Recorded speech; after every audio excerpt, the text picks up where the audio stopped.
Evaluating functions. So to evaluate a function from its algebraic rule, we want to rewrite the rule with parentheses instead of the input value variable, place the input number into the parentheses, and simplify. So here is our input rule.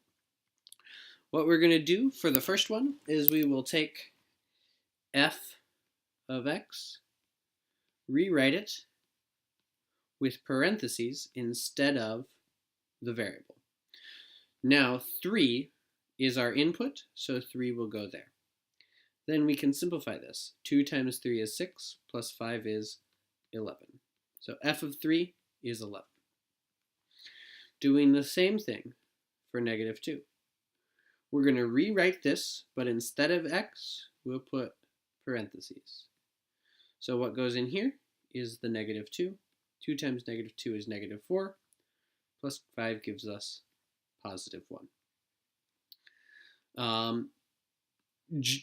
The last one, 0.85, equals 2 times the value we're missing, which is our input value of 0.85. We can multiply that, get 1.7, plus 5 is 6.7.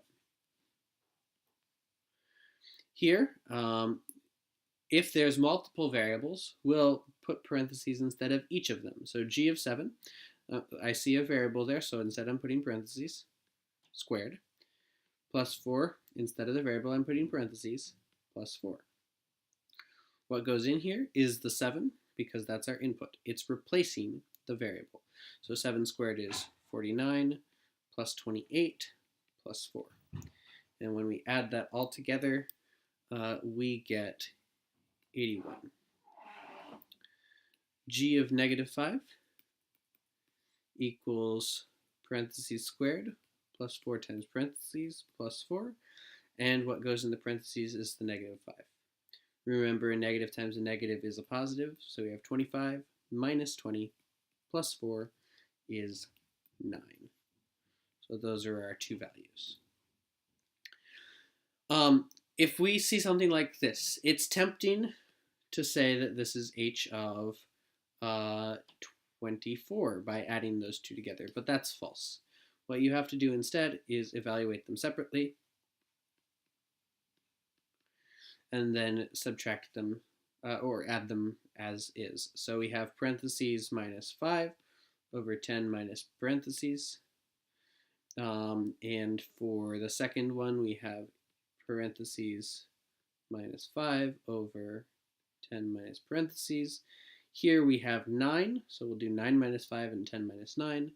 Here we have 15, so we'll do 15 minus 5 and 10 minus 15. 15 minus 5 is 5, 10 minus 15 is negative 5, giving us negative 1. 9 minus 5 is 4. 10 minus 9 is 1, giving us 4. So when we add these together, what we're saying is that really h of 15 plus h of 9 is negative 1 plus 4, which gives us a total of positive 3. Let's do this one. Now, f of 1 is 3 times the 1 squared minus 1, and f of 4 is 3 times the 4 squared minus 1. Simplifying this is 3 times 1 minus 1, which is 3 minus 1, or 2. Simplifying this is 3 times 16 minus 1. 3 times 16 is 48, minus 1 is 47. So, when we want to evaluate this, what we're saying is f of 1 was 2, minus 2 times f of 4 was 47. So 2 minus order of operations says to do 2 times 47 first, which is 94, and 2 minus 94 is negative 92. That's it. Thank you.